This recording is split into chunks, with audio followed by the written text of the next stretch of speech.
On Sunday, Turkish citizens will vote in a runoff election to determine the country's president. That vote will have big implications within the country, but it also matters beyond Turkey's borders. In the last 2 decades, Turkey has been remade by its powerful and controversial leader. And where the nation heads next will have major ramifications for its Western allies. Adnan Khan is an Istanbul-based writer and photographer and contributor to The Globe. Today, he tells us about the issues at play in this election and what it could mean for Turkey's role on the world stage. I'm Menaka Raman-Wilms, and this is The Decibel from The Globe and Mail.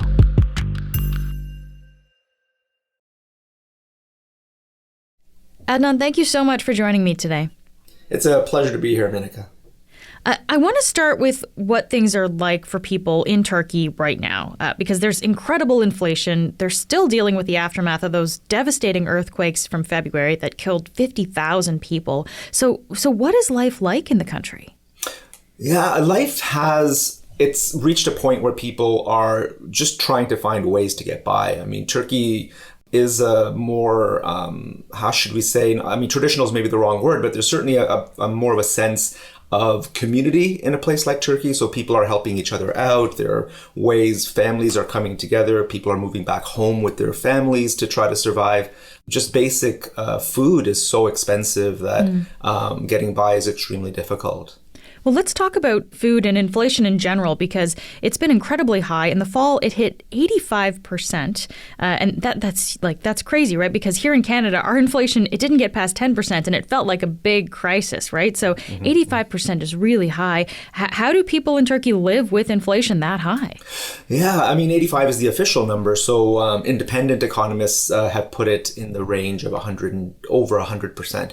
Daily things like food, rent, this sort of thing, it's incredibly high. So, one thing that the Erdogan and the AK Party, the governing party, and President Erdogan have done to try to compensate this is they keep raising the minimum wage. So, I mean, but economists say raising the minimum wage or paying people more is just another way of printing more money. So that just goes into a cycle of inflation once you do that. It's kind of like this sort of cat and mouse chase with inflation, then trying to hit it with a mallet of raising a minimum wage, but that just exacerbates the problem. Yeah. So this is the context in which this election is taking place. And people have been saying that this election is the most important election in Turkey in at least a generation. So why is that, Adnan? Yeah, I mean, there's so much at stake, right? I mean, this is, first off, this is happening on the 100th anniversary of the Turkish Republic. So symbolically, there's quite a bit going on. And also, I think this is Erdogan's potentially his last term in office. And so we're looking at potentially a legacy period for him with a lot of changes happening. The international order is changing. So for Turkey's place in that, Erdogan is pushing towards a much more militaristic and much more sort of strong position and independent position. So this is going to prove an extremely important moment. So, of course, we're talking about the incumbent president, Recep Tayyip Erdogan. He's been in power 20 years. That's a long time. Can you give us some sense of Erdogan's political history and how he came to power? Sure. Actually, it's a fascinating history. Erdogan didn't start off on a path towards politics. I mean, he grew up in a very sort of rough and tumble neighborhood in Istanbul. As a child, in fact, he was sold water on the streets, sold this Turkish style of bagel called a simit on the streets to get by, to make a little bit of money. He was at university at a very fractious time in Turkish politics in the 1970s. And at that time, there was a lot of battles between the right and especially Islamist groups and left-wing communist groups. This was during the Cold War. And he cut his teeth in that sort of milieu. And from there, we can start to get a sense of the kind of leader that he's become. He was known as a very good orator. He was very good at sort of raising people's emotions and getting them fired up. So this was, he took that into his period as mayor of Istanbul. His time between 1994 and 1998, when he was mayor, he focused a lot on infrastructure and making people's lives better. And so he sort of proved himself as a kind of builder as well at that time, which we've also seen in his time as leader of Turkey as well. But at that time, he was also taken out of politics because of his Islamist stances, and he was banned and arrested and banned and put in jail for 4 months. He helped to form the AK Party in the wake of that, and then returned in 2001. What's interesting about his return, if I can just throw that in, is Erdogan came to power during a time of real deep sort of anxieties in Turkey. But he's managed, this time around with an earthquake and an economic crisis, he's managed to, what looks like he's going to manage to stay in power. So it's an interesting sort of bookend to his long career. Yeah, that is interesting. And the AK Party, which you said he helped found there, he's still the leader of that party today. So what kind of leader has he been? His leadership style has changed, and it's an interesting trajectory.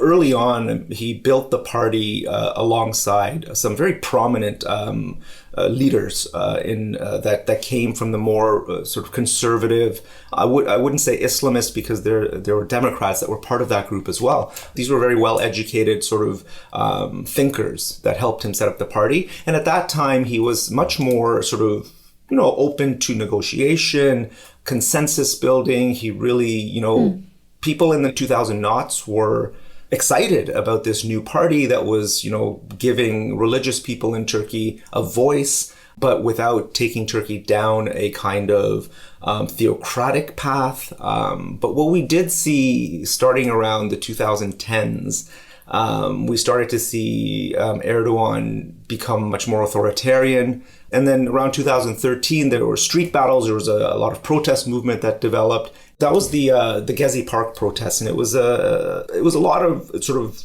secularists and more liberal Turks rising up and pushing back against what was already Erdogan's growing authoritarianism at that time, and the AK Party's growing authoritarianism. The street battles and protests spread throughout the country, and there was a massive police crackdown on that. And we saw Erdogan really turn much more authoritarian starting at that point. I understand that Erdogan's also made a lot of changes to the structure of politics in Turkey during his tenure as leader, including the consolidation of power. Can you help me understand what he's done? I think, especially since 2013 and moving towards 2016, we saw Erdogan in that period becoming much more consolidating power to himself. Right. I mean, especially after the 2013 protests, he tore apart the bureaucracy, arrested, thousands were arrested, and cleansed out the police services and replaced them with his own people. We saw within the party cleansing as well. A lot of the more intelligentsia of the AK Party started to disappear, and we started to see Erdogan surrounding himself with his loyalists. Erdogan and the AK Party emerged from that changed in a deep way. As we move towards 2016, we see the coup attempt, which was carried out by parts of the military, not the entire military. It was a failed attempt. And he came very close to being actually killed. And in the wake of that, we see the sort of final transformation of Erdogan into the authoritarian that we see today. Emergency rule, particularly, we saw it went on for some months, but even when it was removed, some of the elements of it that gave him power were codified into law. So we see this shift towards the authoritarian. And of course, then 2 years after the coup attempt, we saw the referendum for switching towards a centralized presidency. Yeah, so this referendum in 2017, he was essentially getting rid of the prime minister role and made the president, which was himself then, the head of government. So more control there. Yeah, the president before that, prior to that, was just a figurehead. He was representing the head of state. And yeah, getting rid of the prime ministership and also weakening some of the powers of the parliament gave Erdogan, as president, the power to essentially rule by decree. And that's something that the opposition today is now had promised, and that they would switch things back to a parliamentary system, return a lot of those powers back to the parliament. I also want to ask you about what he's done to tackle inflation, because we talked about that earlier. This is a huge issue today in Turkey. How has Erdogan contributed actually to the dramatic inflation that the country's seen? It's this very unorthodox economic policies. And I think one of the key elements of that are interest rates in Turkey. For some reason that even I think to this day, traditional economists sort of your everyday economist can't wrap their heads around is Erdogan's notion that high interest rates cause inflation. So, there are a number of things at play that cause Turkey's economy to become unstable. One of them, of course, being that Turkey relied heavily on construction and tourism, which can be very unstable. So the Turkish lira started to lose its value somewhere around 2018-ish. I mean, for a while, the central bank of Turkey raised interest rates to battle that, but against Erdogan's wishes. And then we saw a period of the governors of the central bank where we cycled through 3 or 4 of them in a matter of months until someone finally did Erdogan's bidding, which was essentially to lower interest rates in the face of a falling lira. And that just took up inflation. And he's kept doing that against all sort of standard thinking in economics. He keeps lowering interest rates. I mean, it's a vision that it's just a lot of people are shaking their heads.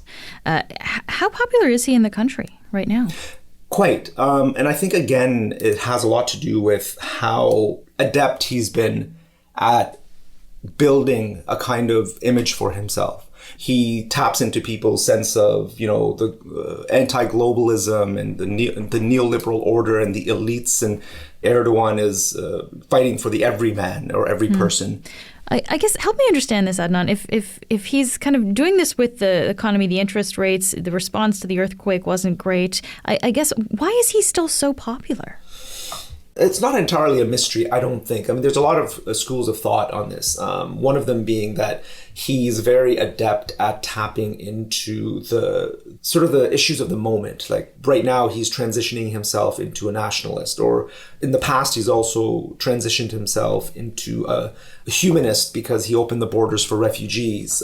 So he finds the moment and the issues of the moment that are going to be that are really going to resonate with voters, and he taps into those. But he's also at the same time, he's charismatic. He has built Turkey. I mean, Turkey's transformed under his leadership. You can't take that away from him. So there is that trust in him. And there is also that populist side and that side of, playing up to people's sense that Turkey is a great nation and should be independent and sit at the table with the great nations of the world. And he's really tapped into that sort of imperial legacy as well. We'll be back after this message.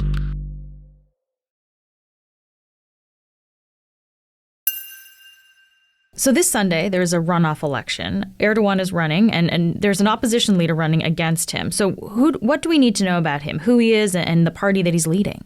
Kemal Kılıçdaroğlu, the opposition leader, he has a much more traditional trajectory when it comes to politics. He started off this regular, as an economist. He was trained as an economist, entered the civil service, did extremely well as a civil servant, moved his way up. He's kind of a standard politician in that sense, a little bit boring, but also from this minority group, the Alevis, who faced a lot of persecution. So he tends to be much more of a consensus builder, and he's spoken a lot about, minority groups having their say, giving voice to minority groups in Turkey. And how are his politics different from Erdogan's? Yeah, he's much more of an institutionalist. He very much wants to see Turkey as part of Western democracies. He's very much wants to see Turkey in the European Union, and much more of a centrist when it comes to economics as well. So he's sort of the foil to Erdogan's, nationalist and his sort of economic unorthodoxy. He's the exact opposite of that. But I will say, and we can talk about this as well, is he's turned much more nationalist in his rhetoric, almost ultra-nationalist to some degree in this election. And there are a number of reasons for that. The refugee issue has become huge politically in Turkey. We're talking about 3.7 million, and that's by official figures. Unofficially, much more than that. Some people have gone as high as 5 million refugees in Turkey. So that issue resonates. It's going to be a huge issue for the international community to try to deal with. But it's become a political issue as well. Oddly, with Kılıçdaroğlu taking it on from the extremely right-wing perspective, Erdogan, interestingly, over the years, because he did open Turkey's borders, and I think there was much more of a play towards the region speaking, because Erdogan fancies himself, I think, a leader of the Muslim world, and most of these refugees are from Muslim countries. We're talking about Afghanistan and, of course, Syria. So he fashions himself as a regional leader. So it's been an interesting reversal. We see Erdogan sort of playing that role, whereas Kılıçdaroğlu's very much played the far right role. Adnan, why does this election matter outside of Turkey? Yeah, I mean, for a number of reasons, and that refugee issue, of course, part of it plays into that. We are, as we go forward in this world, and I think we can all agree, we're going to just see more and more migration. And Turkey is geographically just so central. I had a smuggler in Turkey say to me once, all roads lead to Istanbul. So we're talking about, smuggling routes from Central Asia, from the Middle East, Afghans, Pakistanis, everybody, Africa, everybody comes through Turkey. Right, it kind of bridges the Middle East and Europe. It's a very central location. It's some people like to say it's the center of the universe, and but it's also that geography is a curse in a way, right? I mean, it makes it prone to a lot of different forces that are constantly pulling on it in different directions. So I think, Turkey can play a really positive role in the world. Like we saw this in the grain deal that it made with the Russians, or facilitating the grain deal that allowed the export of grains from Ukraine. But also at the same time, it can play this huge spoiler role, right? And we saw this in the NATO issues with Finland and Sweden joining NATO, and Sweden still hasn't, and that has to do with Turkey, largely Turkey, to some degree Hungary as well, I think. But Turkey can play both roles because at the moment where it stands right now, it's not going to be an agenda setter, but it can certainly be a spoiler, or it can certainly be a facilitator. I want to come back to Ukraine, which you mentioned a little bit earlier. How has Turkey been responding to the war in Ukraine, and what could this election maybe change about that? Turkey's managed to thread a very fine needle on this, it's walked a fine line on this. It's managed to keep a close relationship with Russia and Putin in particular. I think, when we look at the authoritarianism of someone like Erdogan and the authoritarianism of Vladimir Putin, experts have long said that one of the things with authoritarians is the personalization of relationships. So we've seen a very close relationship between Erdogan and Putin, and because of that, he's been able to broker these deals like the grain deal. But at the same time, he's not really abiding by sanctions. Meaning Turkey is not abiding by sanctions. By like the Western countries have put sanctions on Russia. Western sanctions, okay. Exactly. Economic sanctions on Russia, etc. We've seen Russian oligarchs really settle in Turkey.